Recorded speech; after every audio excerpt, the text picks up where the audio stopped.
Hey, everybody. Welcome to Android App Addicts, episodes 589. Guaranteed to be the last Android App Addicts episode of 2022. This podcast, 589, is brought to you by Carlo V, supporter through Patreon. You too can support us via Patreon. Link in the boobity boo, or you can just go to patreon.com/Android App Addicts. We are joined this week by Ivor. How's everything going, Ivor?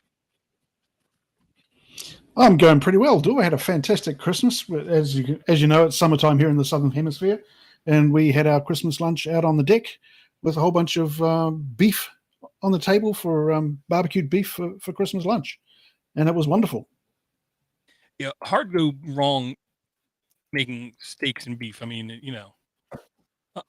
And sausages, and we had trifle and cheesecake and Christmas pudding as well. We've got to have those standards, but all in all, it was a very peaceful, very enjoyable Christmas day. We didn't have anybody around. We just had the family, and really thoroughly enjoyed our day. Awesome, very cool. I hope everybody else did too. Yeah, absolutely. Did you get any gifts during Christmas that you thought were extra special? Good. Got these babies, pair of JBL headphones. Nice. Bluetooth headphones, nice Kenzo. They're very nice, much better than my last ones. So I'll try those on. They're Bluetooth, so I won't try them on the podcast just yet, but I might try them out, say, next time. Yeah, and very good. The Bluetooth headphone battery life has gotten insane to where like they easily last like 10 plus hours. Yeah, I think I can get at least 6 out of these ones. Yeah. The other thing I got was one of these. It's a docking station for some hard drives. I've got some video project files I want to work on. So they're sitting on old hard drives. So I'm going to transfer those over and start doing some video editing, which should be interesting. Gotcha. The good thing about video editing is it's only gotten easier since it started. The bad news is you still got to learn how to do it. Yep. So it gives me a little project to do. Other than that, I've been going in advance on my New Year's resolution. I've been going to the pool every day for the past 3 weeks. I've missed a couple of days, but been doing a bit of swimming and lost a bit of weight. So hopefully that continues, and I'm feeling a lot better and a lot more energetic. So yeah, things are improving all around. Very cool. Yeah, I will say I do believe number one, the easiest, less bad for you exercise there is swimming. Yes. Yeah, it's really good. No, I noticed last time I weighed myself was 2 years ago. I've got one of these apps on my phone. I've got a set of smart scales, and it records your weight. So the last time I used it was 2 years ago, and I checked my weight before Christmas, and I gained 10 kilos, which is I think about 30 pounds. And I thought, that can't carry on. So I had to head to the pool straight away, and I've managed to keep it up for about 3 weeks now, which is good. My daughter also blew out her ACL, and she's been coming along. Wow! With me. So doing a bit of hydrotherapy there as well. So she's enjoying it. Well, you already hit the milestone. Studies say that if you can do something for 3 weeks, it can become a habit. You got through the worst of it. Yeah. Well, I've also got a wedding to go to up in Auckland in 3 or 4 weeks' time, and I don't have anything that fits me. I've got to squeeze into all my old suits, so I've got to try and lose some weight so I can fit my trousers again. Gotcha. Yeah, thankfully I have no weddings to go to anytime soon. Yeah, I will say my son did get a new phone. He got a I believe it's a Moto G stylus. It was less than $300. I want to say she might have spent a little bit over $300. The stylus use in it when I was just playing with it it makes me want a stylus, but I don't know if I would ever use it, but it did seem like it worked really, really well. Yeah, because the only other phone that has a stylus, I think, is the Samsung, isn't it? Samsung stopped putting styluses in their phone last year. So I believe the only ones you can currently get a stylus in is a Motorola or a Asus. Oh, I thought you could still get them in the S22 Ultra. I thought that's why at least two. I wouldn't buy one of those anyway. Yeah, 2 people I know swore because they like the Note with the stylus, and they basically said that they're not buying another Samsung ever again because they have to have that stylus. I don't know, but I know, you know, it would be one thing if Samsung's prices were still at all competitive with other Android type phones, and or every even time I look at reasonable. them, yeah, they're just insanely priced. Yep. But they are compelling. I have to say, I used to have a phone with a couple of phones with a stylus, the old Windows operating system days, and they were great. They were really useful. Right. And I'll say, I'm happy somebody's buying a Samsung out there because you guys keep flooding the market with buyers for high end products, thus allowing other developers to come through with more fairly priced products. Yeah, that's exactly right. So keep buying those high end products, and then the rest of the market opens up for us poor people. Yeah. And basically, I mean, I didn't really ask for anything for Christmas except for I already got my Steam Deck. She let me get that as a early Christmas present, and then as a early anniversary present, I guess. She let me buy the Steam Deck dock, which is a docking station, HDMI display port, couple USB, built-in Ethernet, blah blah blah blah blah blah blah, and updatable firmware via Steam itself. So it should only get as a better experience in air quotes as time goes on. I'm really like tickled fancy how well this device is working. It's a Steam Deck dock. Yes, the Steam Deck, So it is? Yeah. low end $400 handheld Ryzen based laptop, basically with a screen on it and controllers built in. Plug it up to the docking station, go into desktop mode, then you have a full fledged Arch Linux KDE Plasma desktop right there at your disposal that can do anything basically that any other desktop can do. Wow. And how much did that cost? The Steam Deck itself, I want to say, was $412, and the dock itself was $90, which everyone keeps screaming is overpriced. And I understand why they say that, but once in a while, I like to give a company money because I do think they're going to give me value add sooner or later. And I think Valve is one of those companies. The best thing about this device is, unlike every other gaming console that ever existed, any game I buy on this console, if I then 2 years, 4 years later decide to buy a new Steam Deck, all those games will still work on it. Yes. Yeah, well, that's what you're paying for, isn't it? Well, and backwards compatibility doesn't exist anywhere else in any other gaming ecosystem, but I digress. And then I got some ties for Christmas, everything else. Really? Ties? Yeah. You wear ties to work?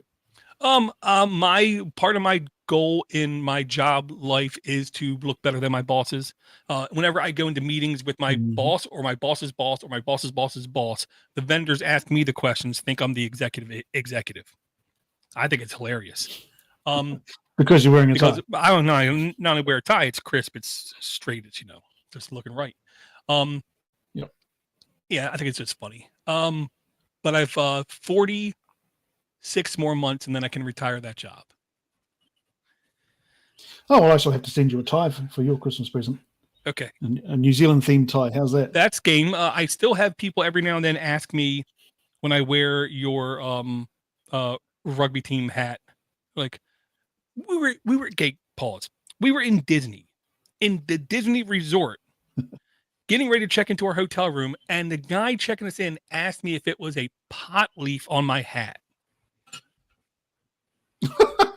I got my kids sitting right here. I'm thinking, this ain't family friendly, bro.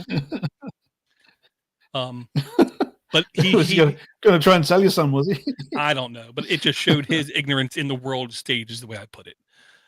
So yeah, I definitely enjoy wearing that hat around. Except for that. Well, we are a pretty obscure country. So. Well, no. I mean, look, on the world stage, moving forward, you guys have plenty of upgrowth. You're one of the only countries in the world that has a true millennial generation that will be able to support your infrastructure moving forward. There's only 3 countries in the world that have that. Well, true. And you're one of them. You're also one of the few billionaire playgrounds that people go to. And you're the only zombie apocalypse. And you're the only country in the world where the majority of the people are not indigenous, yet your government and your people seem to be respectful towards your indigenous people. So congratulations, you're doing something else right. Yeah. Okay, that out of the way. Well, most of the indigenous people would probably disagree with you, but there you go. Well, look, then they Never don't mind. know our indigenous people is what I'm going to say. I will No, say, exactly. my wife did ask my son like a week before Christmas, was there anybody else you think that needs anything else? And my oldest son said, yeah, I think dad needs a new phone. And she was like, well, that's kind of a big, gift there. Are you sure we can pull that off here recently? And he said, well, I don't know. I just know he cusses a lot at that phone. And he's not wrong. I do, but I told the wife, no, I'm literally holding off as long as I possibly can with this phone. So when I get a new phone, I can justify a $500 plus phone as my logic stream. I keep uninstalling Mm. lots of apps from it. If I don't reboot it now, like once a week, it's visibly laggy, slow. When I put the car in reverse, my audio skips and stammers, kind of thing. So yeah, and here's the whole thing. I like OnePlus so much as a brand. Don't be shocked if my next phone's a OnePlus, because every company makes lemons from time to time. No one's perfect. I just accidentally bought one of the OnePlus phones that's not running great. No, that's a shame. Oh. Yeah, the curse to phone ratio, the curse to phone age ratio, I think is a key dynamic to look at when you're considering buying a new phone, because the amount of times you curse at your phone in a day is, I think, inversely proportional to the amount of time it will take for you to get a new one. Yeah, and I will say, That's my theory. removing a lot of the apps from the phone did desperately increase the battery life. But it's like, it's still handicapped, and we're in a Olympic type race, so it's not going to even finish last. Okay. Yep. I'm going to switch over to an app really quick, but it comes with a little story. One of the constant ongoing things that we come across in this show from its inception is, and somebody releases an app, the app has a feature in it that ends up being so polarizing by the people that have that app that sooner or later that app functionality gets sucked into the base operating system, which is good for the developer because it means they were onto something, but it's bad because now that developer has to figure out what's next. What's the next thing to do? So with that stated, when I come across those kinds of apps that I swear is going to be in the next version of Android or the one after that, even if the app is $5, I pay the guy the money, because I know this is not some game with microtransactions that's going to, like Genshin Impact, that's going to make over $1 billion next year, and then they're still going to be able to do it the year after that, and the year after that, and the year after that. I think this app's lifespan is going to be limited, is the way I'll put it. I'm going to take the link, put it in the boobity boo. The app is called Notifya, which, first off, sorry to say, great name for an app. Notifya. Make sure I have it pulled up here. Make sure this freshly minted operating system on this computer is actually running right.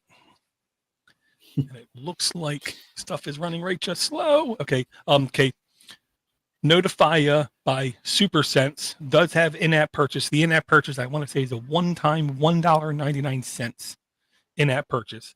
And all you got to do is read like the very first line of the app. Actually, I think it's the second line of the app. But Notifya is the world's first app that has the ability to reliably detect the opening of a door by using your device's sensor to monitor the pressure wave that opening that door causes. This is somebody looking at this Android hardware and literally doing something incredibly different with it, is what I want to say. So essentially, and I'm wrong, this app is a $7.99 app, not $1.99. The other app is coming, which is $1.99. So basically, you can set this app in a area, set your phone in this area, and it will record when doors are opening and closing without any notification to the people around you that you are then monitoring that activity.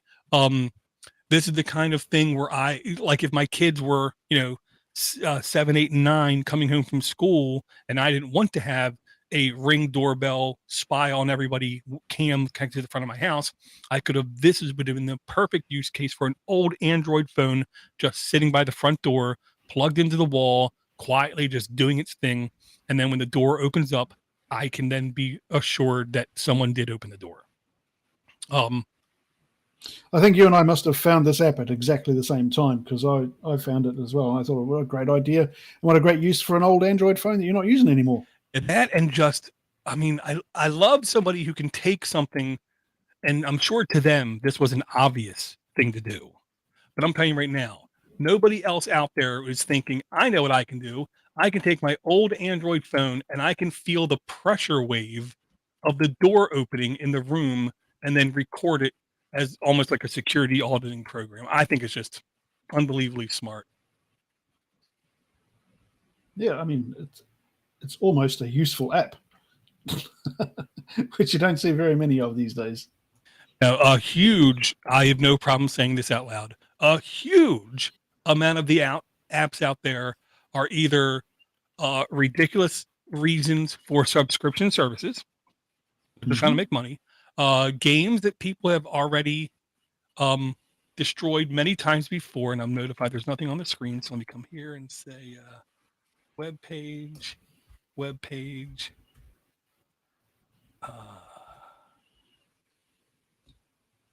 That one.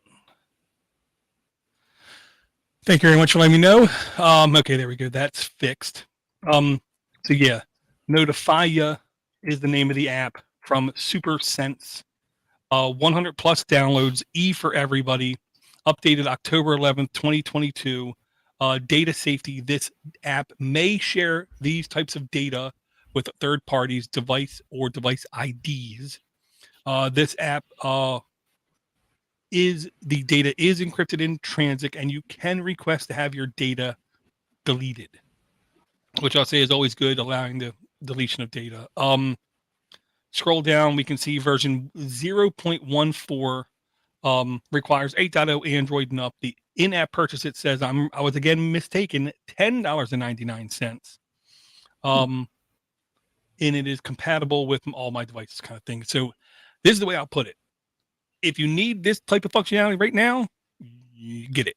From everything I played with it for just one day, said you don't have to pay money. There's only advanced features or remote functionality that was included with that in-app payment. Just to have it sitting there by my front door seemed like it was free. Yeah, I'm pretty sure I didn't pay that much for mine. I think I got mine pretty cheap. It must have been on sale or something. But one thing I was curious about with this app was whether you could have like a phone in each room and then have it notify you which phone has detected the door being opened. But that might be getting a bit too complicated. I do think one of the paywall features was the ability to, I want to say the words they used was something like synchronize across devices. Yes. Yeah. And I think that was one of the features that was behind the paywall. Now, and then here's the honest to God truth. Even if I had my own business with my own little hole in the wall and I didn't want to pay, thousands of dollars a year for my alarm system, I would literally just take an old phone, put it on a low bandwidth, low bit rate wireless plan, and just put it there by the door of my business. Really. Those alarm things, I don't know if you've ever done any research on these alarm companies, Ivor, but most of them are among the most useless things that ever existed. And if you have too many false alarms, which happens way too frequently, you then get charged by the local police department for being a nuisance. Yep. And we had an alarm in our home. It was, you had to hook it up to a separate phone line, and you had all these. Yeah, exactly. If there was a window left open, then the alarm would go off if a cat got in or something. It was just a real pain. One thing I do have though is there's a little Xiaomi security camera just sitting in the kitchen window, which takes a panoramic view of my driveway, and I can check that from anywhere at any time, and it will show me and it will send me a notification if it detects any movement. You can change the sensitivity of it, and it costs nothing. You just pay the. I think it cost me $50 for the camera, but then I suppose you have to trust Xiaomi with the security arrangements around the camera. Well, I'll say it like this: everyone has to make up their own mind what to share, what not to share. It's impossible to not share anything these days, is what I'll say. A camera pointing out my front door, I'm much less worried about than a camera pointing in at anything, kind of thing. Yep. And the wife was talking about wanting to get a doorbell camera or whatever, and the first one she swore by was Eufy, which in the last like 3 weeks has been all over the news headlines for doing really bad stuff with data. So it's like, and it's like I tell her once in a while, you got to be George Costanza, just once in a while, which is just stop what you're doing. George Costanza. Right. Just stop what you're doing once in a while and say to yourself, I know I'm not perfect. So let me do the exact opposite of what I'm thinking at this moment, because this might be the time when I'm wrong. Yeah, she didn't like that too much. So what kind of stuff do you want to bring today, Ivor? Well, I thought we might talk about some news. Cool. And one article I found on Android Authority a little while ago now, I'll just put the link in the thing, was what smartphone brand would you resurrect if you could? And the results are very interesting. If we go down and have a look, they put in a nice little graph here. The winner was BlackBerry. 40.65% of people surveyed said they would bring back BlackBerry. 34% said LG. 7.8% said Palm. And then 8.3% said Essential. Now, I can understand Essential because that was apparently a very good phone, although I never had one myself. I've used a couple of BlackBerries, and their later models were actually pretty good. And LG, I completely agree with. I think LG needs to come back. There's just not enough competition in the market at the moment. What do you reckon?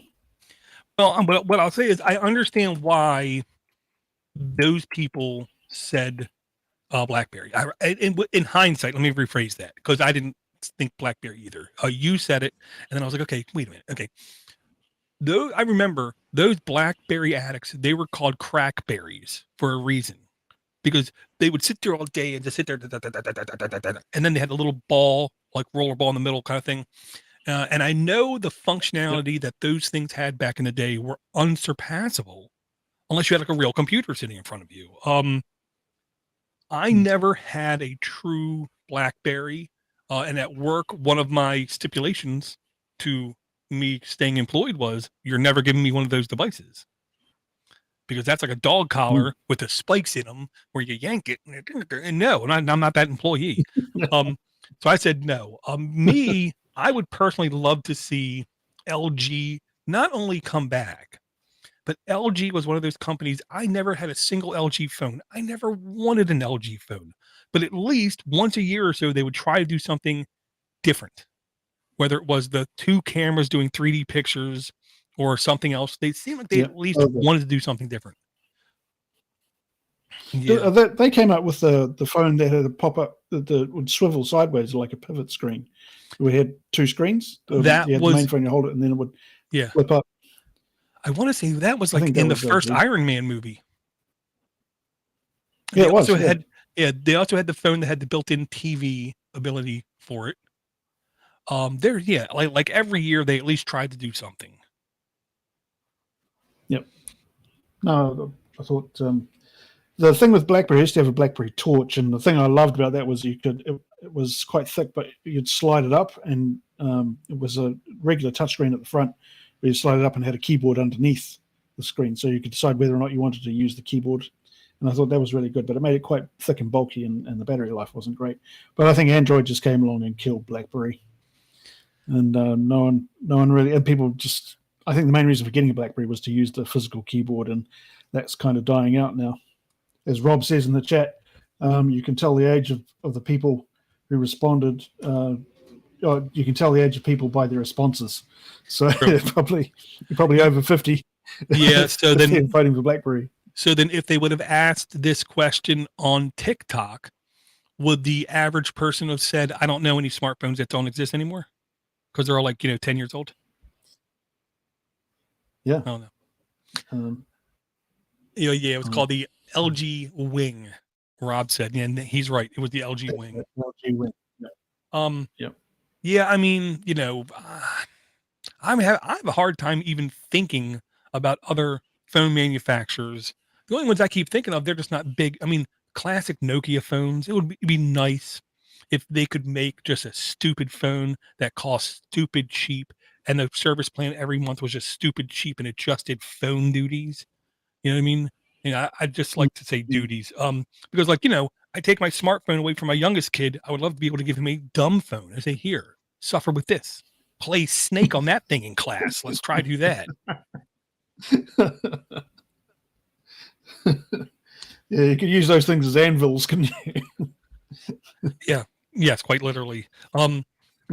Really quick, I'm going to bring the app I actually meant to bring the first time around. And really, I wanted to lead with this app because I think this app is going to destroy it when it comes to idea powers. The app itself is called Buzzkill Phone Superpowers by Sam Rustin. I swore I already brought this app, but I could not find it anywhere, so I'm bringing it now. Is what I want to say. And again, all you got to know is read the very first sentence of this, and it says Buzzkill allows you to see the notifications you want to see when you want to see them and filter out those that you don't. Here's just a taste of what Buzzkill can do. Cool down. Don't get buzzed multiple times when someone messages you multiple times in quick succession. Okay, right there. That's what we need. What we need is the very first time you get a notification in Android, you get the notification tray normal, you pull down, you should then be able to double finger slide down that notification and set a minimum maximum time. Like, I only want to see this notification once every 5 minutes at the most. Because what I can't stand is people I know who want to send text messages, but it's literally 1 word send, 2 words send, 2 words send, 3 words send, 2 words send, 1 word send. No, you make me want to blacklist you off my device. So the in-app, the out purchase of this app here is $1.99. And this cooldown feature is the feature that I will bet anybody right now will be in Android. Maybe not this next version because it's only 5 months away or so, but it will definitely be in the next version where you will have the ability to set cooldown periods on your notifications that are over notifying you. I showed this to my oldest son because he was sitting there putting together his 4-foot tall Lego Saturn V rocket. And he had his phone on the table and he was listening to music. And all I kept hearing from his phone was bzz, bzz, bzz, bzz, bzz, bzz, bzz, bzz. I'm like, and after like a minute, I'm like, what's wrong with your phone, dude? Nothing. Bzz, bzz, bzz, bzz. What's wrong with your notifications? Nothing. Bzz, bzz, bzz, bzz. What is it? He said, oh, I turned off mute on a Discord server. Dude, we got to fix that. So I showed him this app and I said, look, it's only $1.99. Buy the app. You can then set a cooldown period so you don't see too many Discord notifications. He said that was the reason he turned it off the first time because the notifications just wouldn't stop. Yeah. I have the same problem with I love my son dearly, my oldest son dearly. But whenever he decides to message me, it's like 1 sentence per message. And I get 600 messages in a row. Just take a bit of time and use some punctuation and spell words occasionally. That would be nice. It'd be good if you could have an app that actually check people's spelling before it sends a text message. You're sending this to an old white guy. Right. I'm okay if they send it with their incompetent spelling, but then my side's like, we're going to fix this, and you're not even going to know how dumb the other person is. Yeah, exactly. That's what I want. But I forgot that will take the and I'll correct it. Pay for that too. Yeah. Right. But not a subscription. Okay, I forgot. Buzzkill - Phone Superpowers from Sam Rustin. 4.4 average reviews, 10,000 plus downloads. E for Everyone's $10.99. I'm sorry, $1.99 purchase. There is no in-app purchase. There is no in-app ads. The data safety, no data is shared with third parties. No data is collected with this device. And we scroll down here and we can then see updated December 21st, 2022, requires Android 7.0 and up, a version 15. Content rating E for Everyone. Permissions, of course, it's going to need some touchy permissions, I want to say. But now at least we know they're not saving any of this data and they're not saving any of this data with anybody else. This is the kind of app developer that, in my personal opinion, needs to be rewarded for A, ethically doing the right thing with your data, B, being very transparent about what it is having access to, C, being upfront about the money, not trying to make it a subscription service for any reason. And then I'll just say, lastly, having incredibly clear descriptions that just tells you everything that this can do. I bought it and I literally logged into another Google account and I bought it on that account as well, because to me, $1.99 isn't enough for this kind of functionality. I know I'm weird. Yeah, well, if you find something you like, you pay for it. Give them some money. Why not? Give us some money. Get on Patreon. Even though we only had to do a show once every 2 months. Well, it isn't the quantity; it's the quality, Ivor. And I will say, I did get it, and I did get another email from somebody. This is one of the randos that said, I just rediscovered your show. I forgot about it for a while, and I gotta say, the audio quality on so many professional podcasts is horrible. How do you do it? And I'm like, well, A, I'm close to the mic when I talk. B, I don't use crappy compression microphones. And 3, just a little bit of due diligence with mic presence and editing, and I can edit the show in 10 minutes. I mean, it's not difficult. Other people just don't care, and they obviously don't listen to their own podcast, is the way I put it. But I digress. Yeah. No, I don't know what you mean. A lot of podcasts actually employ producers and sound editors, and you have this whole team of people working on it. And you think, well, you spend 5 minutes sort of learning how to do it yourself, and you save a lot of money. Oh, yeah. Any podcast where at the end they list off like 10 people's names, they're not there because they like doing podcasts. 2, they don't care about you, the listener, one iota. And 3, they're just in it for the money. Okay. Now, that stated, if you want to know how professional podcast editors and producers do their work, follow a guy on YouTube named Dana Tucker. He's been doing it for a while. He's the kind of guy who I believe can edit a 2-hour podcast in like 5 minutes. Even if it's the very first time he's came across that guy's audio and he doesn't know any of the nuanced things going on, he's that incredibly talented about audio. Yeah, some people are just into it. I don't know how they do it. There you go. Anyway, talking about productivity, I've got an app you might like if you're into productivity. This one is called My Brain, and it's on F-Droid. It's a free open source consolidated productivity app. Now, it's one app that basically groups together your notes, tasks, a diary, your bookmarks, and a calendar. Puts it all into one app.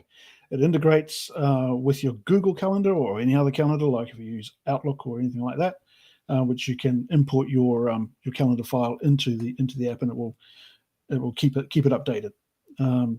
So it's got basically 3 screens. It's got the front page, which is the spaces, and it shows your notes, tasks, diary, or bookmarks, or calendar. Then it has a dashboard, which shows what appointments you got for that day, what tasks you've got to do. It gives you a mood summary, which it takes from your diary, which I haven't used.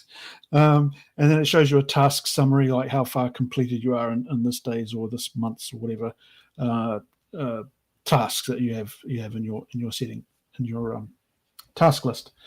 And I've been using this for a while now, and I'm getting a lot of use out of it. It's really good. The only thing I would say is if you are going to use it, the reminders, when you set reminders against tasks, it can get a bit ropey if you don't turn off the battery optimization. So just to bear that in mind. But again, very simple, very useful app that puts everything in one place. And it's open source, no ads. Very cool. I will say the world of task management. I'm going to say this in the nice way as possible. When I first started doing web stuff, there was the title webmaster, but now there's like 55 different jobs that all entail stuff that the webmaster used to do. It seems like task managers are now, or task, I don't want to call them task managers because that's too much. Task recording things are really branching out, and they're really becoming their own different things to where there's all these different specialized subjects where they're trying to go towards. Some of them are trying to predict what you're doing, so what you should do next, how to better optimize, how to better organize. Some are just looking back at what you were doing so you can evaluate, was this a waste of time? Was that a waste of time? Some of them try to do what's it called, where you do like brain organizing, where you try to figure out which is the optimal way to do stuff. And then some of them are based on like mood, happiness, productivity. They're all doing their own thing. I'm really amazed at how deep some of these are going. And this one looks like it has the what's called the UX, the UI nailed down like ridiculously. And yeah, the 3 screens. There are 3 screens. They're incredibly clean, crisp, clear, pleasing to the eye. And I really despise F-Droid people who don't upload images, and they just basically leave it to your imagination of what the app looks like. It's not that difficult to upload images. So I think this is really cool. Really good find, Ivor. Oh, thank you. You're welcome. Okay, give me a second here. My phone's slow, or my desktop. Oh, okay. I hate ads. Hi, my name is DoorToDoorGeek. But you know what I hate more than ads? I hate useless content that makes the page longer just so they can insert more ads. Yes. And a lot of people know exactly what I'm talking about. Those who try to find recipes online. Something tells me you brought this app and I forgot about it, Ivor. But I don't care because I'll just put it like this. I rediscovered it. And that's why I'm sticking with it. You can't tell me I'm wrong. Okay. The app is called Just the Recipe. And it's by... No, this isn't really mine. Huh? I haven't... I did a different one. I did... Okay. I did Whisk. Gotcha. That's what I wasn't sure.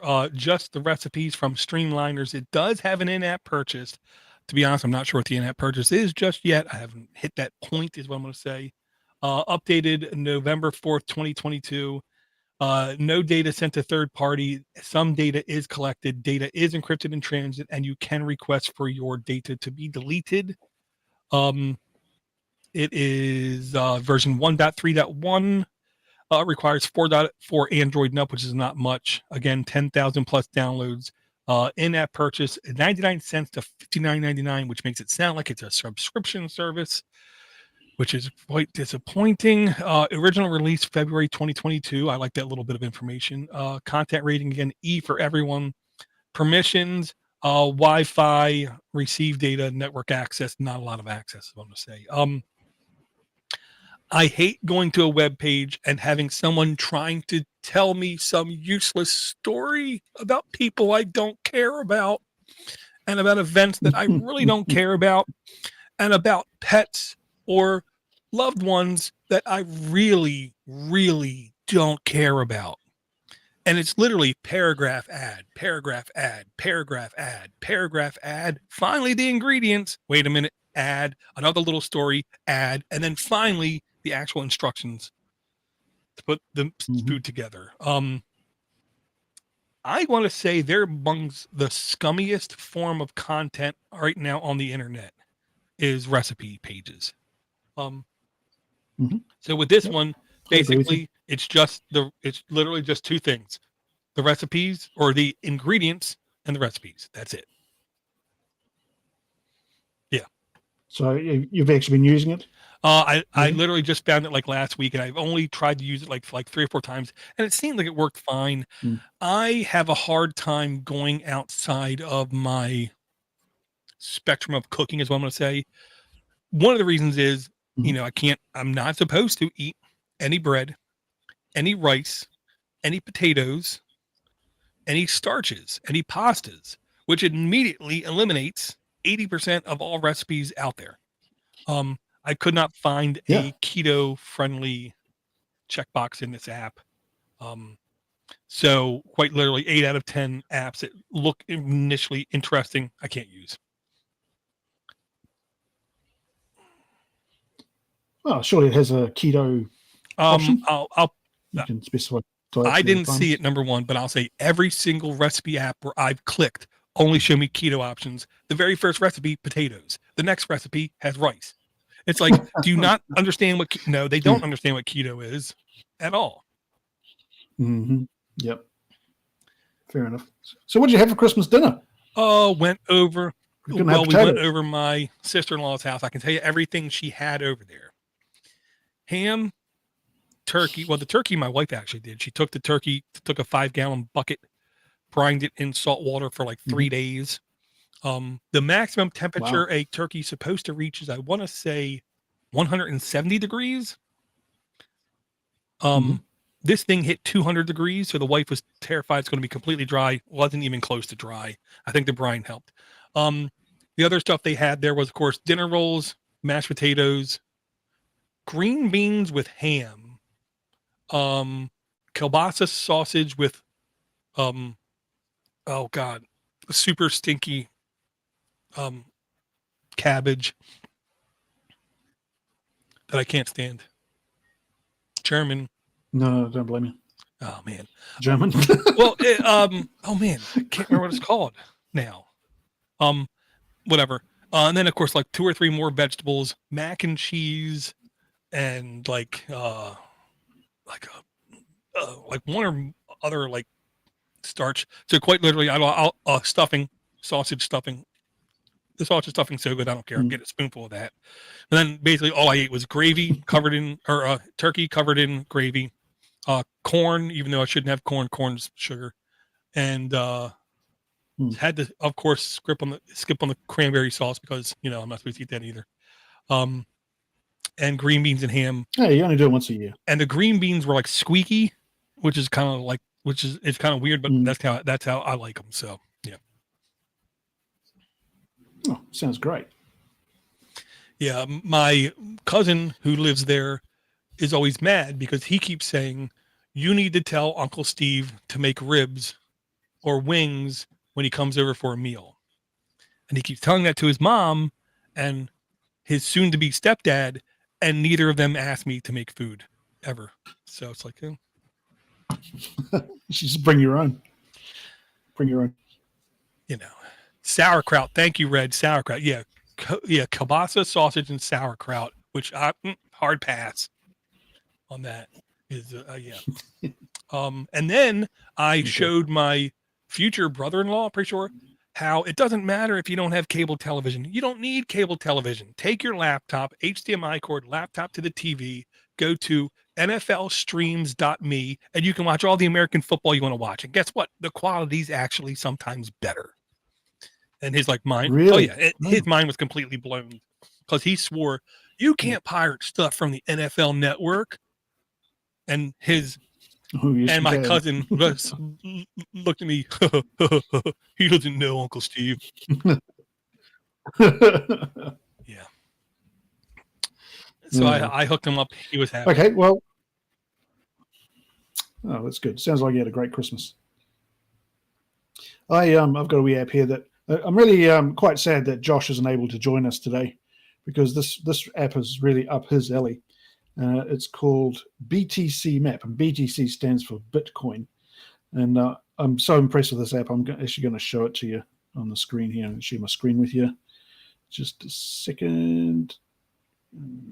There it is. Okay.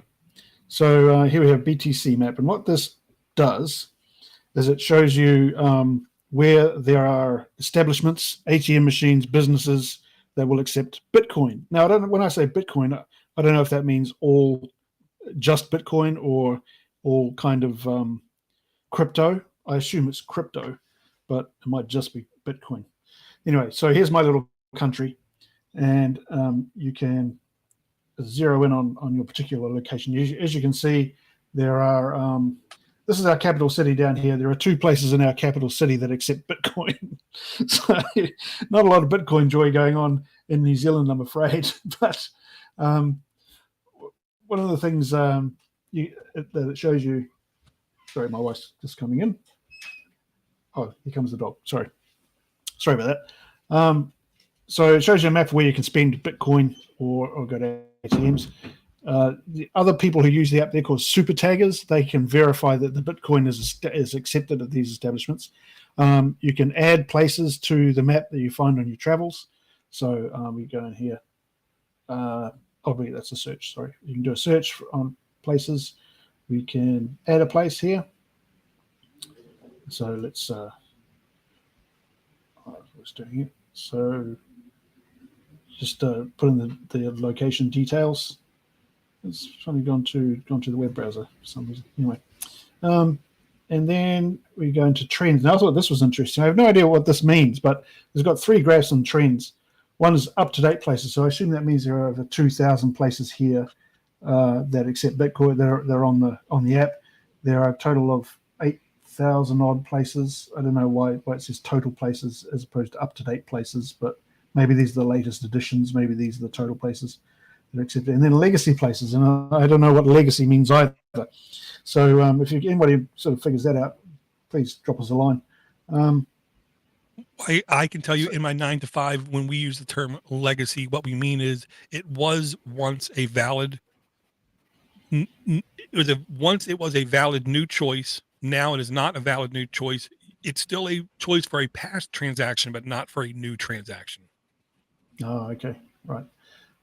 You can have a look at super taggers and their profiles and the places they've been to. So you can have a look at the top super taggers. So this guy here, you can actually leave him a tip in crypto if you want. It says you don't have a compatible wallet, so obviously you need to have a wallet app installed or loaded up. And you've got all these places that this particular person has added. It says unnamed. So then you can go through and verify if you've gone to the same place. Obviously, there's some location permissions involved with this. So it's here in New Plymouth. npirepair.co.nz. They accept Bitcoin for some reason, and then you can verify it. We've got question mark here, the fitness studio. These are all options. So if you're looking for places to spend your Bitcoin or your crypto, you want to find out where the nearest place is, then this is probably the app for you.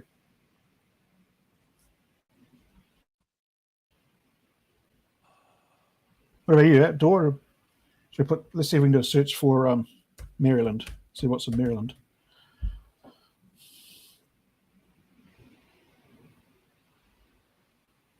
Nothing. It's not doing anything.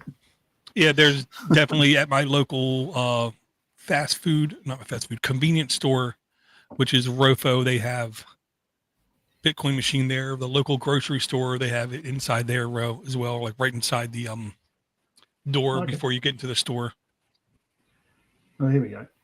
Now we're getting more serious numbers here. Philadelphia, Springfield. Whereabouts are you, mate? Right above Baltimore. Top of town. You should see Baltimore and Bel Air. We're right between the two on the right-hand side. These guys? Oh, no, your picture went black. Ah.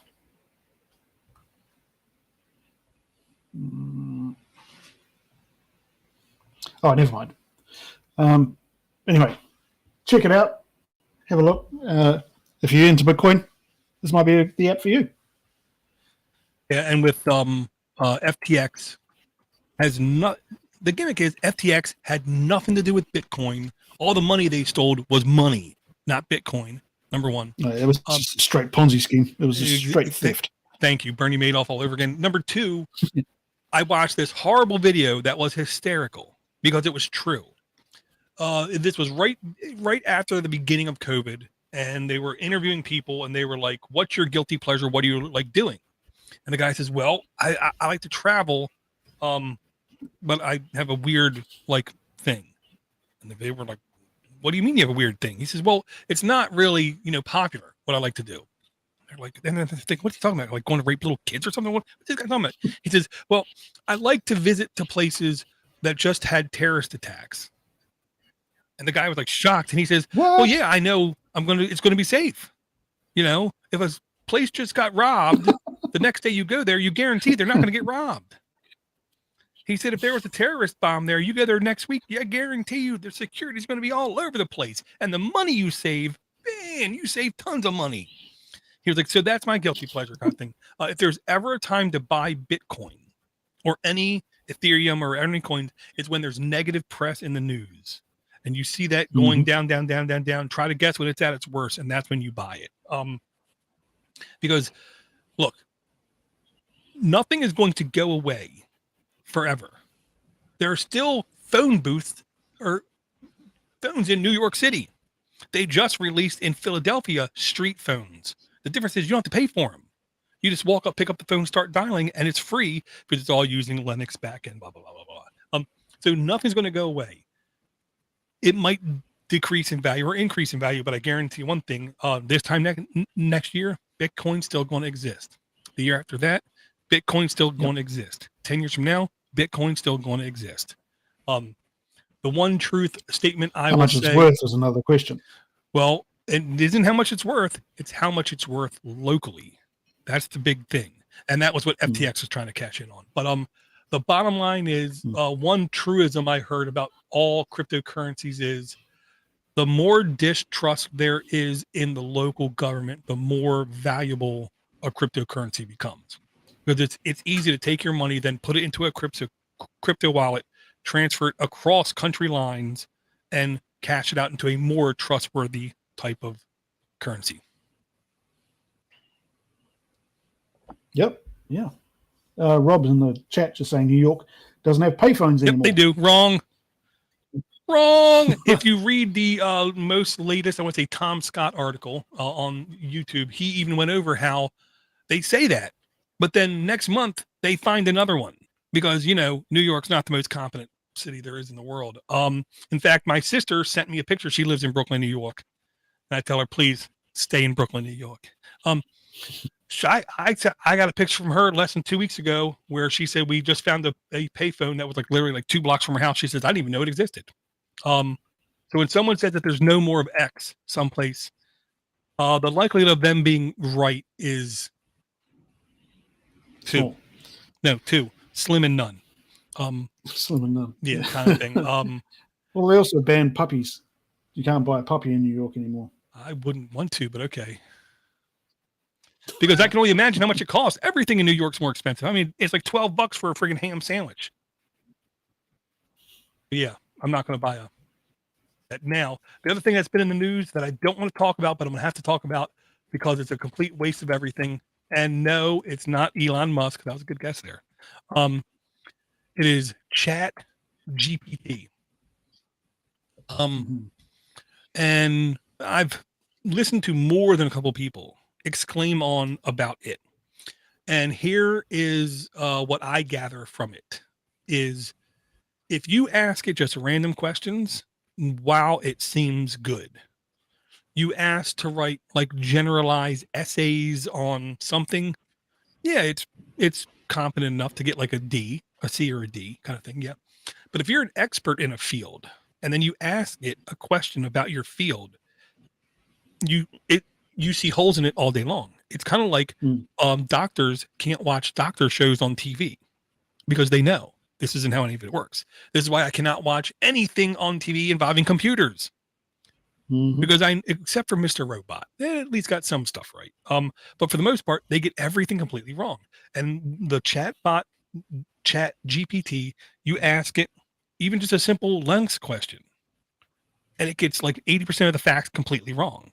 The one guy who hosts, I want to it's called Space Today, asked it a question about the Falcon 9, or no, the Super Heavy rockets that's going to be on Starship Super Heavy. And he said literally like 80% of the stuff it said was completely wrong. No, there's with that has to do with other engines, like the old Russian engines and stuff. This is not how these engines work. So with all that said, so then what could you think could a chat bot, a intelligent, extremely stretch of the word, intelligent chatbot, what could it be used for? Why, of course, what about online date opening lines? Yeah, that makes sense to me. Okay, Chat GPT online dating openers by Code Candy Studios. Of course it has in-app purchases. Of course it has in-app purchases. Updated December 9th, 2022. Data safety. No data is shared with third party and no data is collected. Why? Because what good is it? Version 1.0.1 requires 5.0 Android NUP, 50 plus downloads. I'm sure they all have subscriptions as well. $9.99 in-app purchases, content rating T for teen, diverse content, discretion advised. Permissions, it really doesn't need much access, full network access. So the bottom line is you download this app, you then sleazily, sneakily, like gather intel on that person. You put that intel into this app, and then this app tries to come up with what it thinks would be a good opening question by looking at your like dating profile kind of thing. Or you could just use your personality. Well, that's the thing. Looking at the first screen, looking at the second screen, looking at the third screen, if you cannot look at a thing and read, it says she's into photography. Oh, well, how about I say, what got you started and what made you get interested in photography? Because that's all this app is doing. No, for God's sake. I mean, if you can't even do that, number one, you probably shouldn't be procreating. Number two, you should be doing something different. Like, I don't know, volunteering to go to Mars or something. So yeah, this to me is a perfect example of taking something with potential and just putting out a subscription service because it has Chat GPT in the title. It's going to get a certain amount of traction. Granted, only and we're going to see a lot more Chat GPT nonsense. Yeah, it's not I really will say, AI. oh, it's not even close to AI. What I will say is I can definitely see somebody doing like pretend conversations for entertainment purposes only, where they're talking and typing what they're talking and then hitting enter and then reading what ChatGPT is saying. I mean, that kind of stuff can be entertaining, but I'm definitely not going to ask it, you know, how should I file my taxes next year, ChatGPT? No, you know what I mean? No, I'm not going to ask anything like that. No. Well, how should I perform surgery? Yeah, or like, which insurance do you think I should get? I'd say that it's an interesting application, but if you're at the point where you need to use an app to generate an opening line to talk to a woman, you've got bigger problems. Yeah, absolutely. Or a member of the opposite sex, I should say. Whatever, still the same. Same sex. Doesn't really matter, does it? No, at that point, no, it doesn't matter.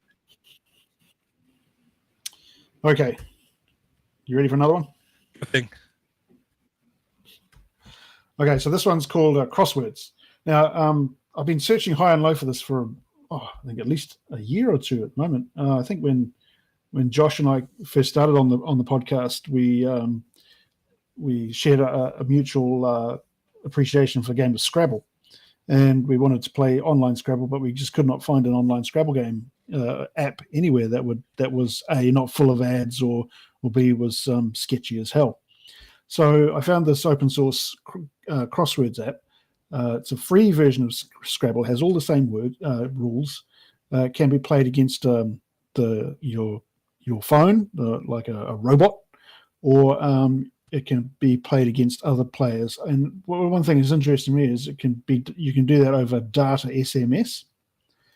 whatever data SMS is. I don't really understand what that is, but okay, data SMS, Bluetooth, and you can play over the NFC. You can have, so if you've got two phones within a couple of meters of each other, you can use NFC, and you can of course use the internet. So if you want to play games against other people, you just send an invitation via email, SMS, or Bluetooth, NFC, and they will even generate a QR code that you can use to scan the QR code. When you're playing the game, you can check words against a built-in wordless database, and you can import new languages or new databases into the game as well. So it has all sorts of languages in there. It's got Catalan, Czech, Danish, Dutch, Finnish, French, you name it. It's all in there. And it is extremely easy to play, very simple app that I haven't yet tried with multiplayer, but I've just been playing against the phone, and it works like a dream. No crashes or anything like that, and it gives you hints as well. You can have hints as what options are available to you. It will check your words are valid words. It will give you suggestions. You can look up on a word list. You can say, I want a word that starts with Q and ends with X and has 3 letters in between. One of them must be an I. So it'll give you all the options for that as well, which is really, really handy. I suppose some people might call that cheating. But when you're playing against your daughter and you don't want to look stupid, then you can use that option as well. So this is the first real Scrabble solution I've found that's not hyper commercialized and makes you use stupid avatars and pretend you're in some kind of kids Disneyland fun park. It's really just straight Scrabble. Very cool. And I'll say, if that feature is available to everyone involved, then it isn't cheating. Can't be cheating.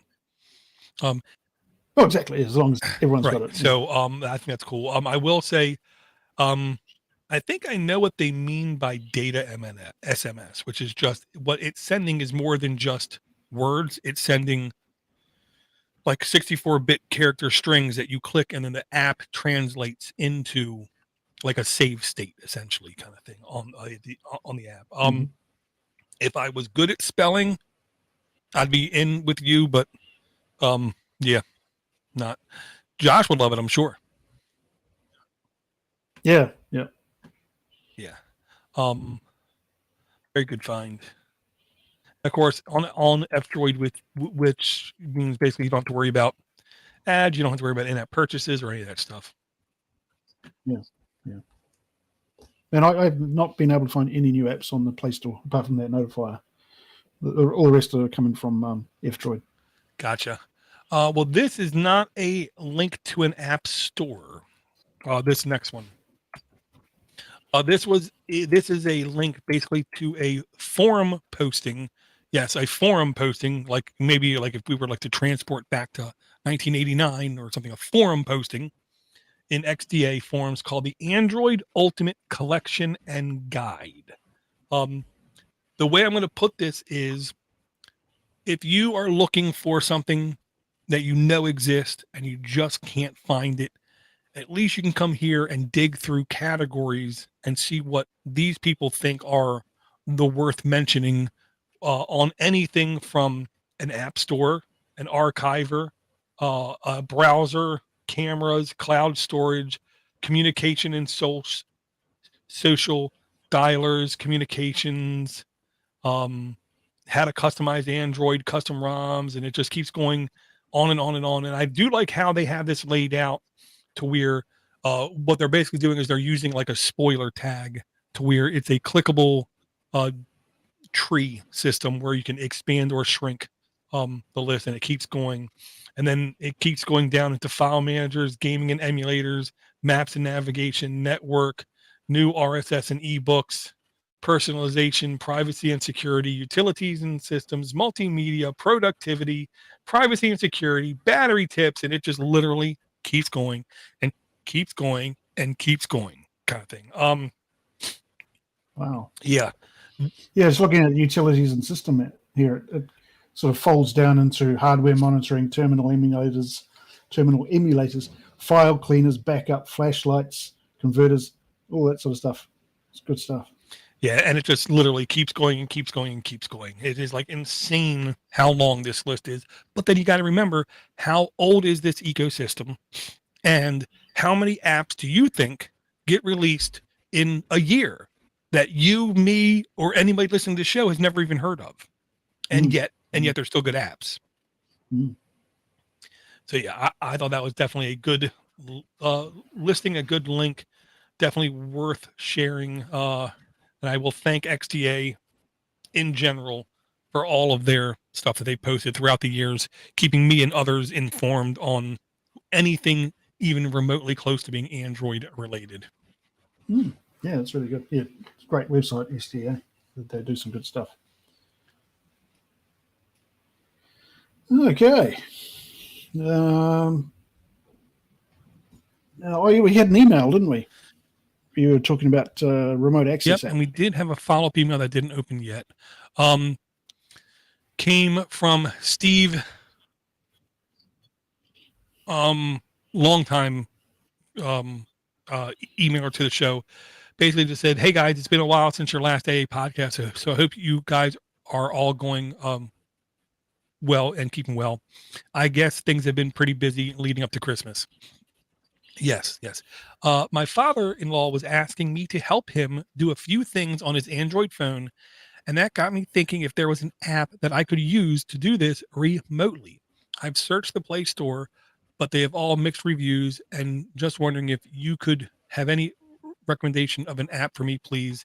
Anyway, keep up the great work, and I look forward to listening to the latest episode soon. Have a great new year. So then, yeah, I went back and forth with him a couple times. I want to say people I know use AnyDesk a lot. They use it frequently. They won't shut up about it. Most of them use it in their own house. And I think I know one guy that says he uses it over the internet, and I believe it costs a fee to access another device outside your own network. Now, this can go from laptop to phone, phone to laptop, tablet to desktop, desktop to tablet. All those ways back around. Goes on anything. Yeah, any desk. Now, with that stated, what he ended up using was actually Team Viewer Quick Support is the actual name of the app. And with Quick Support, what I like about that is basically you install Team Viewer, they install Team Viewer Quick Support. When they launch it, they get like a 6-digit code. Then on your Team Viewer, you just input that 6-digit code. So quite literally, you can be on your desktop computer and helping somebody on a tablet or a phone device, or you can do it phone to phone kind of thing. It's up to you.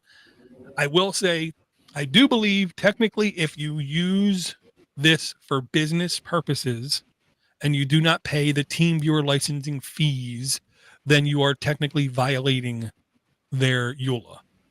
I don't know anybody that cares about violating a EULA because really, I mean, does Jimmy Two-Face down the street, is he in jail for 20 years for violating the EULA?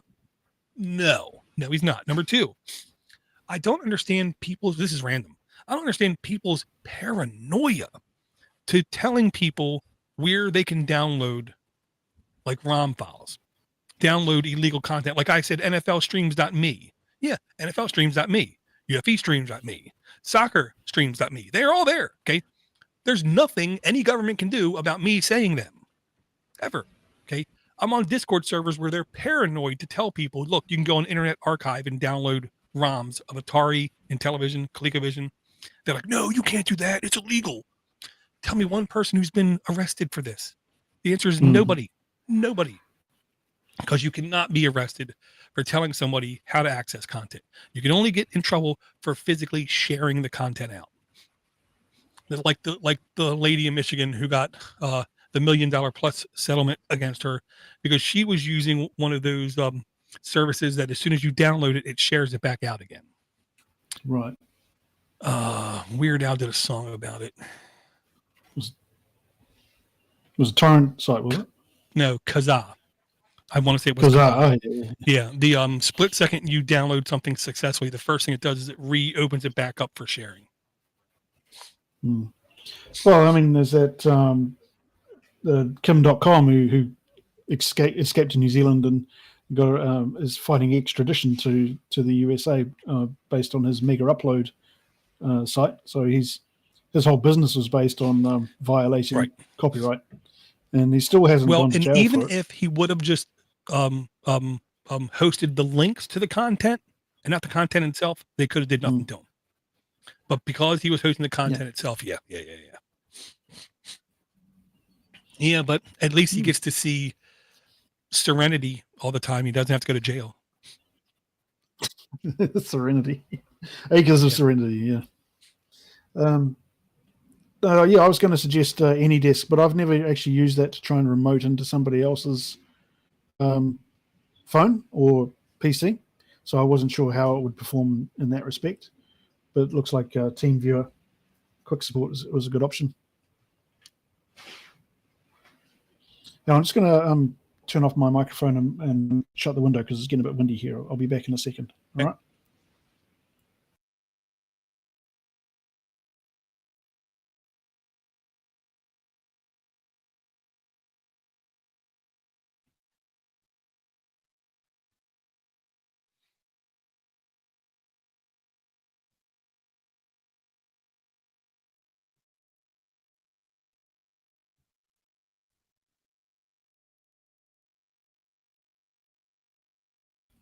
And we're back. Very cool. Right. Well, I've got another app. We're on a roll today. One of the things I bought myself a little while ago was a new electric toothbrush. My old one was worn out. It actually exploded. So I had to get a new electric toothbrush.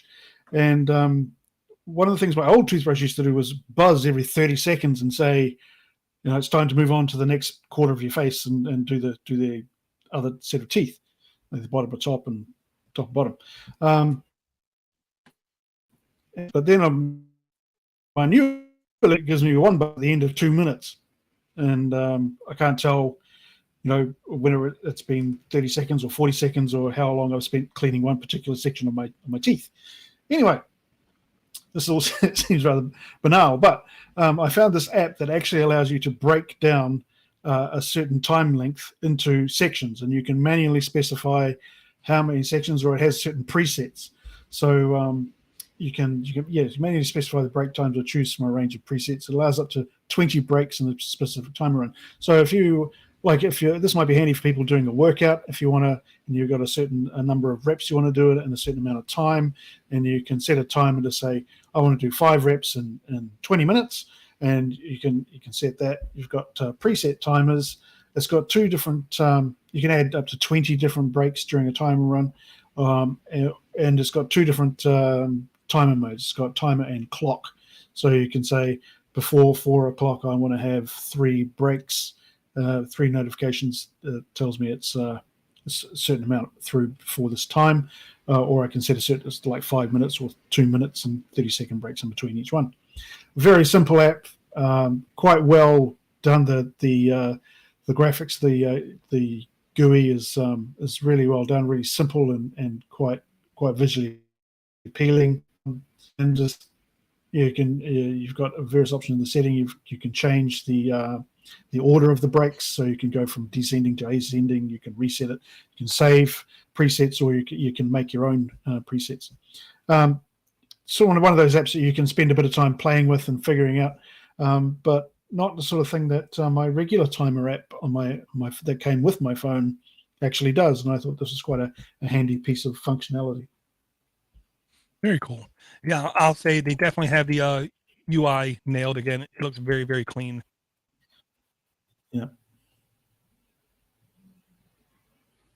Very cool. Yeah, it's really good. I use it a lot. Only for brushing my teeth. That's right.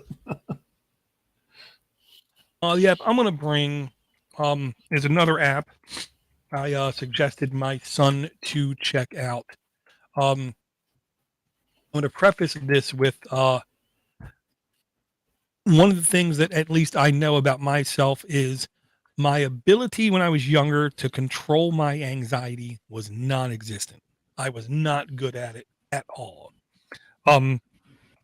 I will say I do believe just this simple act of talking to someone about your anxieties help lift anxieties and make them less so, kind of thing.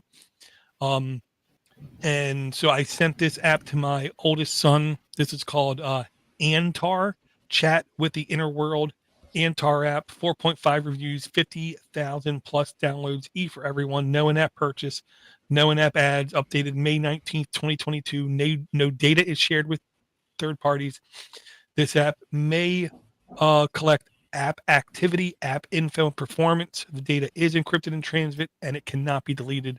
So it's just uh, saving how much you're using the app and the performance overall of the app.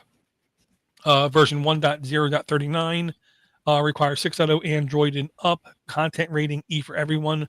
Permissions, it's really not a lot. Record audio, view network access, run it startup kind of thing.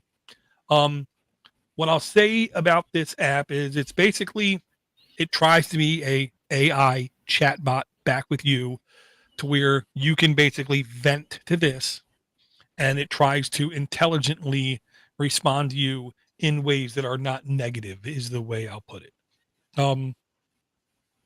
My son being my son, first thing he did was he looked at it, then he went down to the reviews, and he said it seemed like more than a couple people said that the responses it got was very generic.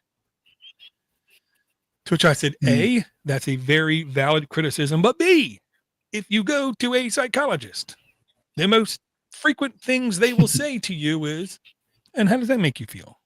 And why do you feel that? How long have you felt that way? They're very generic. Okay? They're not there to fix you. Okay. When you go to see a psychologist or a psychiatrist, whatever, I can't remember. There's two of them. Their goal is to help you fix you, because only you can fix you. So their responses are always incredibly vague, just leading you breadcrumb down the path, kind of thing. He didn't get that, is what I'm going to say, and that was what he kept criticizing about this app. Was, well, their responses are too vague. Like, dude, their responses are supposed to drive you to go deeper, to go further, to figure out what's going on, kind of thing. So once in a while, he'll have like a recital he has to go to, and he'll double over in pain for like 2 hours beforehand, screaming that he's sick and he needs to go see a doctor. I'm like, why are you so anxious? Your mom never come and see me. What are you talking about? We've seen you every time. We just didn't tell you. What? And then, of course, 20 minutes later, he's perfectly fine. And then after the recital, I say, no, I lied to you. We never went and saw you. To which he wasn't appreciative of that. But hey, it just showed him, look, mind over matter, man. Get over it. Yep. And I'll say, man, senior year, wow, they sounded so much better. I remember going like 7th and 8th grade, and it was like torture. I told the wife, look, if we leave now, I'll let you get a car or something. Can we please go? Because it was that bad. I think the best movie recreation of the school play is the Addams Family. The best depict, where with Pugsy and Wednesday have the sword fight, and there's blood spraying everywhere all over the front row. It's just hilarious. Every time I see that, it cracks me up. Yeah, that one. That's that what one with school play should be like. Raul Julia, I believe. Yeah. Oh man. Okay. Well, I think that's about my tank empty door. There was a rather interesting article about Pushbullet, which we may want to discuss. Yeah, let me just do some copying and pasting really quick. I will say, the way I describe Pushbullet to the uninitiated is, Pushbullet is a simple way to link actions and reactions, is the way I'll put it, with like kind of like web services kind of thing. You can either say, one use I know people still do it is they've integrated into their 3D printing application called Octoprint. Send me a Pushbullet notification when my print is done. So you can be anywhere in the world and you can get a notification via Pushbullet saying that your print got done, and it's super simple to set up.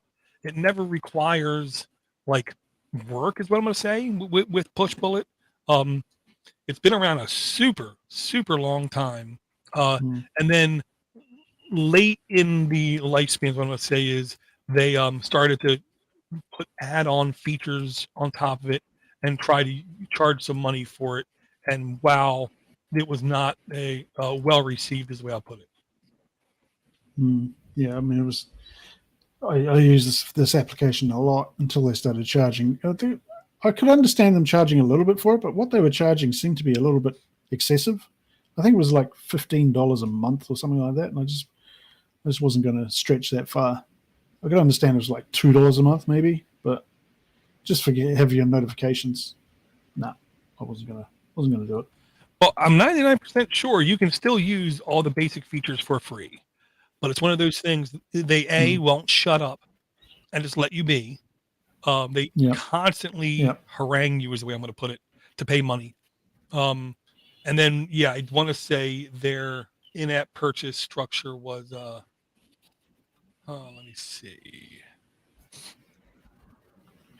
I thought I could see it right there. I will say the inconsistent way Google Play displays you applications is sometimes quite annoying. Where to get more money, to view more data, it's sometimes really painful on this app. I can't find it.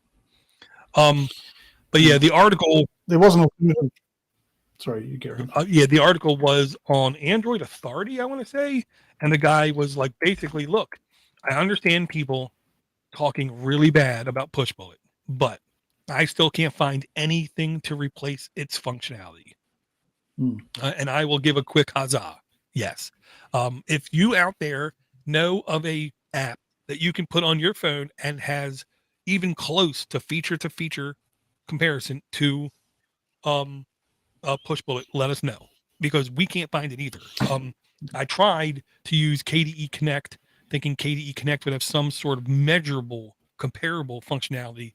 And as far as I can tell, KDE is like hot clipboard garbage. It's like it can't do anything except transfer clipboard contents from one device to the other, which I still believe is one of the greatest shortcomings in security lapse in the last like 5 years, allowing your clipboard to be shared. Yeah, exactly. There was another one called Join, which was free, but now charges a $5 fee as well. If you scroll down to the bottom of that article, it shows an article about Join. It's charging $5 for it. So really, KDE Connect and Join were really the only two apps that did that. I'm surprised that no one else has come up with something like this, given how popular Push Bullet was. Yeah, I absolutely agree. For at least a little while there, it was kind of insanely popular, is the way I'm going to put it. And I do think it's one of those things, if that company had the ability to go back and like change how they address certain things, I'm 99% sure they would have done a good amount different, is the way I'm going to put it. Yep, absolutely. So given that we're rapidly approaching the end of the year, predictions, what's going to happen in the Android world next year? Besides it being incredibly boring, I think, still most phones are going to be black rectangle slabs. I think we're just going to get tighter and tighter operating systems. We're going to see more and more 16 and 32 gig RAM options. I still don't think it's the year of the wearable. I still don't think it's the year of the tablet. I still don't think it's the year of the foldable device. I think foldable devices will make more headway, but I honestly think Android functionality on Chromebooks is only going to get better and smoother. It's one of those things you never hear about people touting how great it works, but you betcha if it isn't good, you will hear people complaining about it. I've heard people complaining about Android on Chromebooks now for at least a couple months, if not like almost this whole year. Yeah, and Google is rapidly improving the apps and the way they work on Chromebooks too. So it's working on so that they're I do think Chrome boxes are finally going to get a little bit of play, a little bit of push, because my Mhm. belief is, in my experience is, almost all applications inside of enterprise environments are quickly being more and more driven to the browser. And if Mhm. me as an IT enterprise security guy don't have to justify the entire expense of a Windows desktop and the entire security procedure that goes with the Windows device, if I can simplify it with a Mm. Chrome box, I'm going to try to do that every day of the week. So, I mean, on the Android front, I will say I do think we're going to see not only, um, oh man, that alternative kernel Fuchsia. I not only are we going to see Fuchsia take a Mm. lot more steps to becoming real in a lot more devices, I think we're going to start to see Google put Rust, the programming language, into Android. Because I do have an article here basically saying how much faster Android is when it's covered in Rust. Long story short, Rust is a compilable programming language that is incredibly more secure than anything that's ever existed, and speed wise faster than anything that ever existed. Right now, if any operating system was rewritten out of C++ and written into Rust, it would be like marginally, visibly, easily faster on any hardware that it currently runs on. So look for Rust to come into more ecosystems, including Android. Well, Fuchsia has been hanging around in the wings for a few years now, hasn't it? It hasn't really done or lived up to expectations so Yeah, the far. only thing I know it's done is it exists on Google Nest Hub devices. They did like a behind the scenes, we're going to replace the entire operating system with a Fuchsia based operating system, and the best compliment they got was people couldn't notice that there was a change. Mm. Yeah. Oh, that's good. Yeah, I think phones are going to get smaller. I think we're going to have highly spec'd, high RAM, high speed processors built into smaller and smaller form factors. And a perfect example of that is the Asus ZenFone 9, which came out this year. And we're going to see a lot more phones that are going to emulate that and become cheaper. So that's my main prediction for the year. Yeah, and the other one I'll throw in there last second is just how we had the EU dictate to Apple that they have to use um, USB-C connectors on their phones. Yes, PC. That's Yeah. going to take like 2 years for them to do. Number one, I think we're going to see the same kind of thing dictated. They're teasing the idea of insisting that all cell phone batteries are replaceable. If they do that, we're going to see the size of phones bulk up, get thicker, which, to be honest, I'm perfectly okay with. These phones are, I don't want to Mm. say too thin, but I'm okay with a thicker phone kind of thing. If it means I can get more useful lifespan out of my device, number one, that's great. Number two, Mm. if it's easier for me to look at the device and see, is it starting to bulge? Because if it's starting to bulge, that's Mm. literally an explosion hazard. Um, so I'm Yep. almost Yep. okay. I'm never for government regulation unless it's killing people kind of thing. These batteries are not killing people, but I'm almost okay if we regulate and say all cell phones sold after this period of time have to have user replaceable or replaceable batteries. I'm almost okay with it. Yeah. I mean, well, I don't know why they have to make a law about it. I mean, customers clearly want that. So why aren't they providing it to customers? And the reason is, I suppose, deliberate planned obsolescence. If your battery only lasts 2 years or 1 year at the most, then you're changing your phone every year and you're buying more phones. So yeah, it's hard to come down on a side for that. I don't like the idea of the regulation, but I also know that the whole market is being manipulated by the manufacturers and the OEMs. Well, and I'll use the example of video game consoles and backwards compatibility. Users have wanted this since Super Nintendo, um, Sega Genesis, and PlayStation 2. And the game manufacturers basically hold up a middle finger right to us. You're not getting it. Um, Mm. so manufacturers don't always do what people want if they think it's in their best interest. And Mm. clearly, phone manufacturers would much rather have you throw your device away and buy a new one as soon as possible. Um, It has especially if you're paying for it on a plan, because then you don't really notice the cost. right now. If they could somehow make it advantageous for them to say, I don't see, because then they'd have to charge too much for the battery. So I don't know how they could do it on their own, is what I'm going to say. But yeah, I will say, I think more and more services, functionality, usefulness is going to be sucked and baked in to the operating system. One thing I hope doesn't happen is I hope it doesn't become like Microsoft Word, where every year for like 10 years, starting in like 92, 90% of the features people asked for in Microsoft Word were already in Word. They just couldn't find the damn things.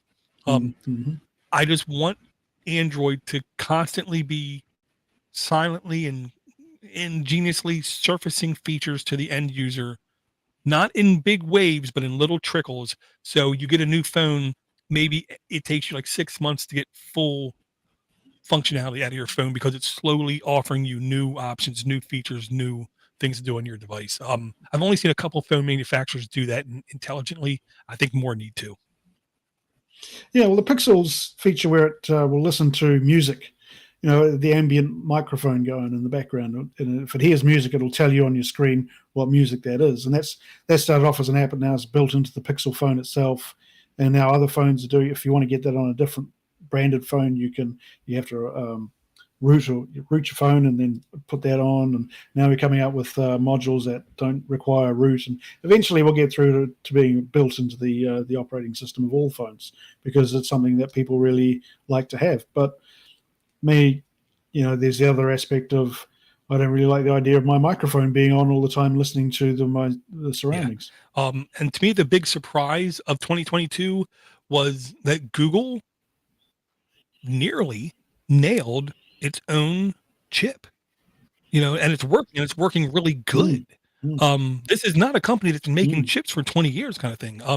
So then vice versa, my prediction for 2023 is the Tensor 3 chip that they're going to come out with in the next Google Pixel device is going to be almost so desirable that you're going to start to see other phone manufacturers be like, Dave Chappelle, can I get a little bit of that over here, please? Because I do think that chip is going to be so useful and functional and streamlined and clean and like purpose driven for this mobile market that other manufacturers are going to start to want that kind of thing. And then for all we know in 2024, Google might outsource that as being one of the biggest chip manufacturers in the US. Who knows? Yeah, well, they went down that road with fiber, though, didn't they? Google Fiber. They were going to lay fiber around the country, and they just restarted it back up 2 months ago.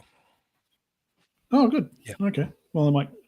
Yeah, their reason for stopping it was they believed 5G and wireless technology was going to go so evolve so quickly that why are we still doing this kind of thing? And it kind of why put fiber in the ground when you've got 5G broadband speeds? Yeah, and it's kind of happened. It kind of hasn't happened. So I just want things to be more efficient. I'm tired of having 20 plus meg web pages.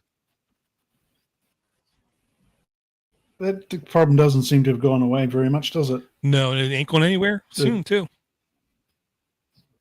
And it was when people were on dial-up. It was a huge concern. I think a friend of mine was a web designer at that stage, and one of his main concerns was to make it run fast.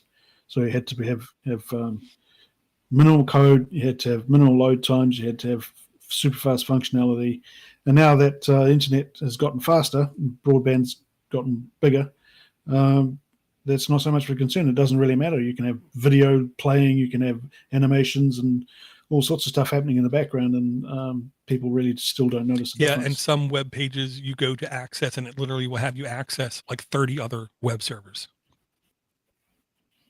Yeah, exactly. Oh, well, be interesting anyway. Kind of ridiculous. See what happens. I will say, Josh, we miss you. He's out of town for the week. It did look like he was having a good Canadian Christmas time, is what I'll say. I want to thank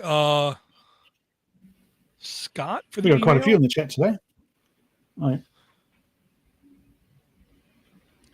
Steve, I want to thank Steve for the email. Yeah, thank everyone for coming out to the chat. Swift, Eric, Rob, Red, all you guys, thank you guys for coming out. If you want to know when we're going live, it's super easy. You can either follow us on Twitter, whatever.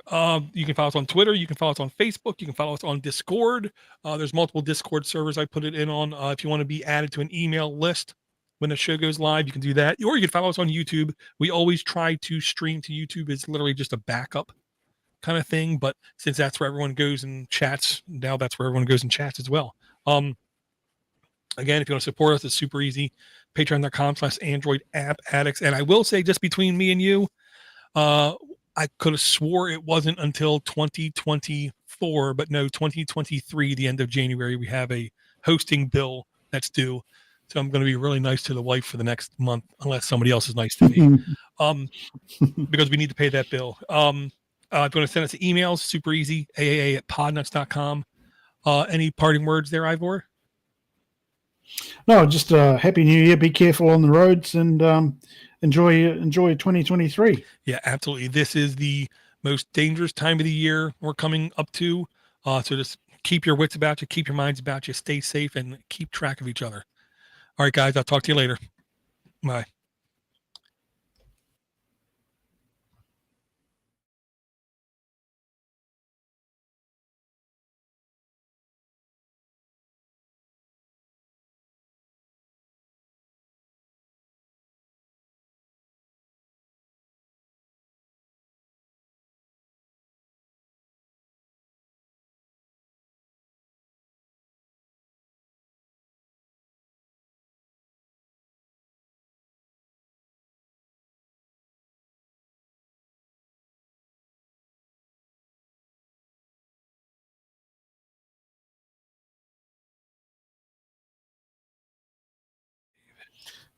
What quality setting is it? Yes, 8, please, is it? 8. Okay.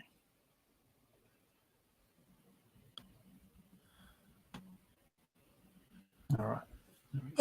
Thank you, Eric.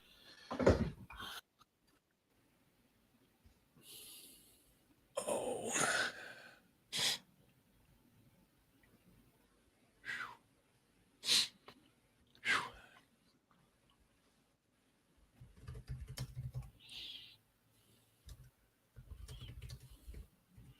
Okay.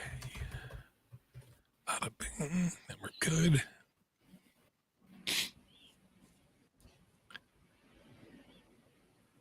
Yeah, this computer is definitely a little bit slower. I'm surprised you don't do it all on a Raspberry Pi. Oh, you can do it on Raspberry Pi. The question is, how long do you want to wait Take for a stuff? while. Yeah. Exactly. Right. Now let me see if I can still get into your. You still using that link? Yep. Should work. Good.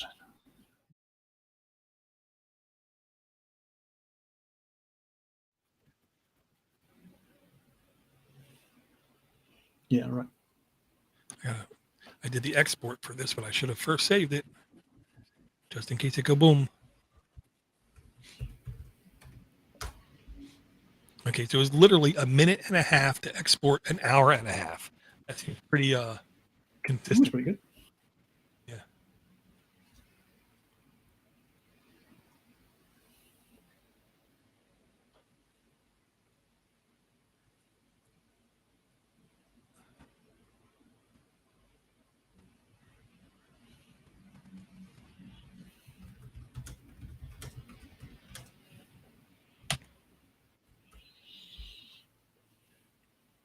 Okay, so.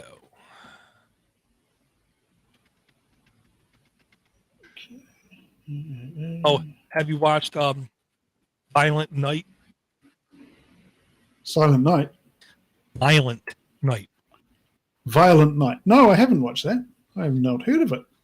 Really good. The sheriff from Stranger Things is the main character, I would say. Right. I would say. I have a confession to make. I have not watched Stranger I can't Things. stand Stranger Things. I think it's literally horrible. I know it makes me an incredibly minority. Oh yeah. Really? Oh, I thought Oh you no, I would have can't liked stand it. it. Because it's not real. It'll make you believe Yeah, right. voodoo and mysticism and that. I'm not a fan of lies, and we'll just pray for that sake. Jeez.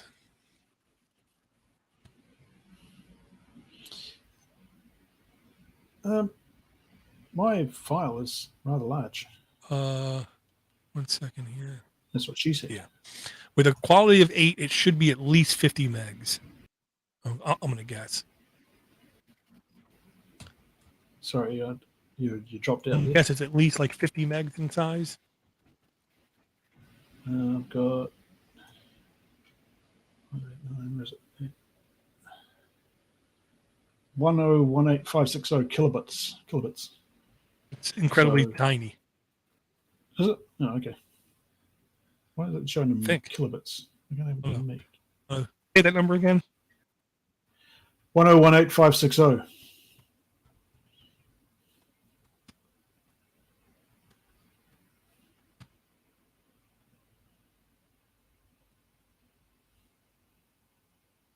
So it's 1,000 megabytes.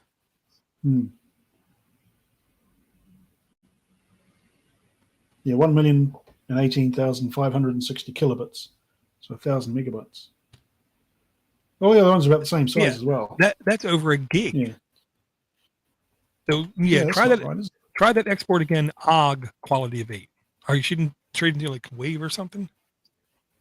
No, I did OGG quality of 8. That's exactly what I did. I'll try it again. And it should be a mono track. You should only see one Export OGG. waveform, not two. Oh, sorry, on what? You should only see one waveform and not two.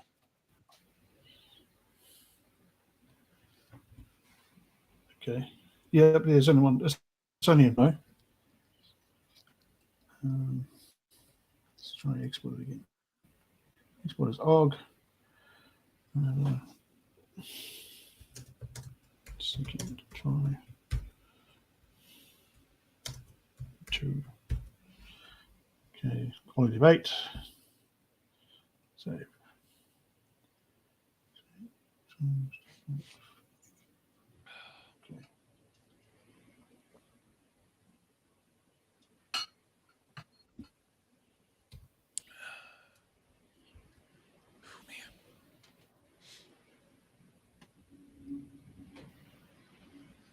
Yeah, because mine's only 94 megabytes.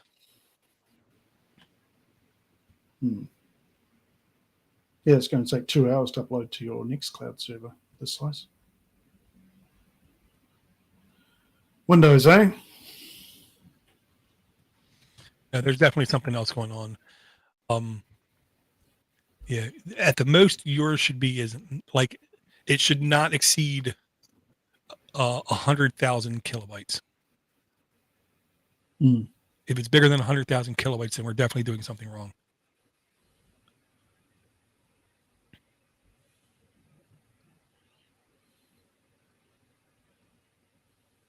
Okay, I'm going to kill the live stream.